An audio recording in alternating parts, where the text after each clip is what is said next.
Sebelum pelaksanaan kegiatan inti praktikum, kita akan masuk pada pengantar praktikum pengukuran karakteristik filter frekuensi radio. Filter frekuensi radio tidak lepas dari kegiatan perancangan atau designing. Akan digunakan di frekuensi berapa filter yang kita rancang ini ketika betul-betul sudah jadi, apakah di frekuensi yang rendah atau frekuensi sekitar 100 sekian megahertz frekuensi radio FM atau frekuensi GPS sekitar 1,5 GHz atau frekuensi yang lain. Justru perancangan filter frekuensi radio butuh kejelasan letak atau berapa rentang frekuensi sinyal yang nanti akan diharapkan kelolosannya dari input filter nanti keluar di output filter. Secara sederhana, filter diimplementasikan dengan merangkai secara seri hambatan asli, yaitu resistor, dan hambatan imajiner, bisa berupa induktor atau kapasitor. Respons frekuensi dinyatakan sebagai besaran atau perbandingan besarnya tegangan di keluaran atau di ujung-ujung resistor ataupun hambatan imajiner tadi berbanding dengan hambatan yang dipasok dari sumber tegangan. Oke. Selanjutnya, pada tahapan selanjutnya, respons frekuensi itu melibatkan perhitungan nilai absolutnya atau nilai mutlaknya, yaitu nanti membutuhkan operasi akar kuadrat atau square root. Kita perhitungkan dua kondisi ekstrim, yaitu kondisi ketika tegangan keluaran identik dengan tegangan yang dipasok dari sumber, yang itu dicapai pada frekuensi 0 Hz atau pada kondisi arus searah atau direct current atau DC. Kondisi ekstrim yang lain adalah ketika tegangan keluaran itu sangat kecil atau bahkan 0 berbanding terhadap tegangan yang dipasok dari sumber, yaitu ketika kondisi frekuensinya sangat tinggi atau frekuensi tak terhingga pada perhitungan ideal. Maka rangkaian yang ada di salin dia seperti ini berfungsi sebagai low pass filter. Besaran penting lainnya adalah mengenai frekuensi batas atau cut off, yaitu ketika daya pada keluaran, pin keluaran, itu adalah sama dengan setengah dari daya yang dipasok dari sumber. Frekuensinya seperti ini, seperti yang ada di bagian bawah dari salin dia ini.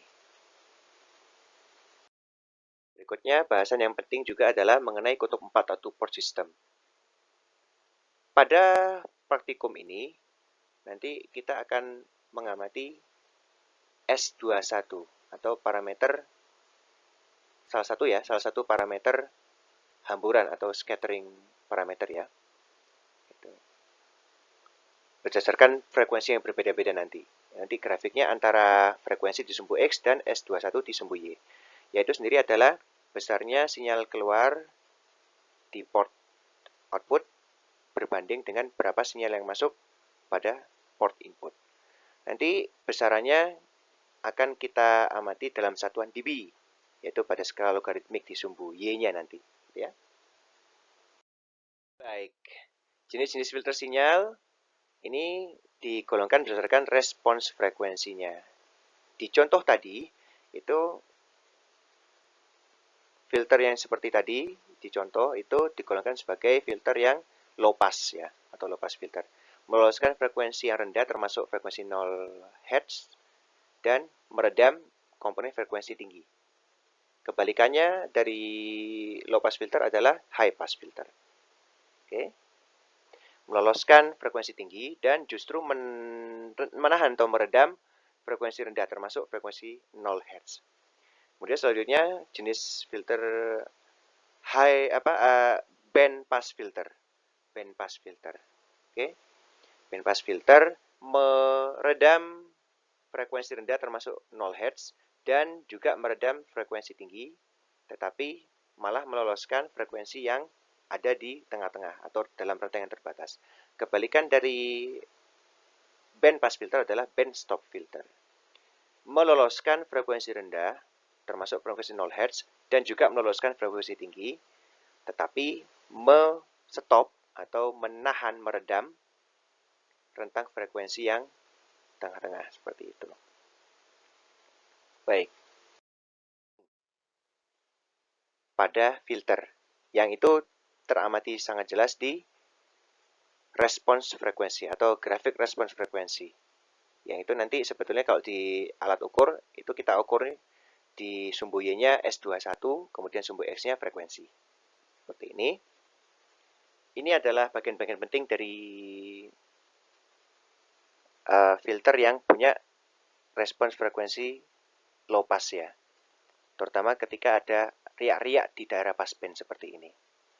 Pertama, level referensi ini kita bisa set, tapi pada umumnya level referensi respons frekuensi itu 0 dB.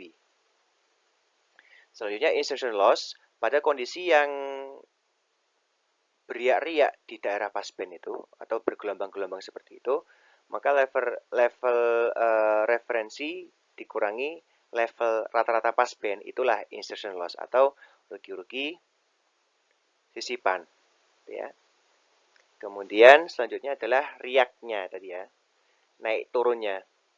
Jadi derajat ripple-nya atau istilahnya bagaimana simpangan terbesarnya dari ripple itu bisa dihitung dari level maksimum dikurangi level minimum di daerah passband. Kemudian selanjutnya frekuensi cutoff. Oke, ukuran dari frekuensi cutoff adalah frekuensi di level 3 dB di bawah level rata-rata passband. Ya. Sekali lagi, level 3 dB di bawah level rata-rata passband. Ya. Disitulah frekuensi cutoff kita nyatakan ya, dalam suatu frekuensinya ya. Oke, kemudian bandwidth 3 dB untuk respons frekuensi filter LPF, angka bandwidth 3 dB itu sama dengan angka frekuensi cutoff. Kemudian selanjutnya untuk bandwidth 60 dB itu diukurnya atau acuannya adalah level respons frekuensi yang masih linear tapi sudah yang paling rendah. Jadi diambang antara daerah linear dan daerah yang beriak-riak di bawah, gitu ya. Meskipun tidak sampai minus 60 dB, misalkan di minus 55 dB, itu disetnya sebagai bandwidth 60 dB. Meskipun levelnya ternyata masih minus 55 dB, gitu ya. Dalam grafik ini 1 GHz. Baik. Kemudian faktor bentuk. Faktor bentuk adalah perbandingan bandwidth 60 dB terhadap bandwidth 3 dB. Dan untuk faktor bentuk, filter yang bagus itu punya faktor bentuk yang kurang dari 2. Baik, sekarang untuk kasus yang lain yaitu kasus bandpass. Dengan titik-titik banding seperti ini, referensi masih 0 dB, kemudian pada umumnya 0 dB ya referensi, kemudian insertion loss. Karena ini tanpa ripple, kita lebih enak sebetulnya perhitungan dari insertion loss-nya. Kemudian frekuensi cutoff itu diukurnya dari 3 dB, level 3 dB di bawah level passband. Oke. Karena passband atau karena bandpass ya, bandpass filter, frekuensi cutoff-nya ada 2. Oke. Kemudian bandwidth 3 dB diukur dari 2 titik atau sepasang frekuensi cutoff tadi, selisihnya berapa. Kemudian bandwidth 60 dB itu juga diukur seperti tadi ya LPF ya, diukur dari berapa level linear terendah. Gitu ya. Tidak sampai minus 60 dB itu ternyata sudah beriak-riak, ya cari level yang agak tinggi dari minus 60 dB, boleh, misalkan di grafik ini minus 53, boleh. Dan cari selisihnya untuk jadi angka bandwidth 60 dB. Begitupun shape factor perbandingan dari bandwidth 60 dB dan bandwidth 3 dB. Kemudian pada akhirnya dari saya, selamat berpraktikum.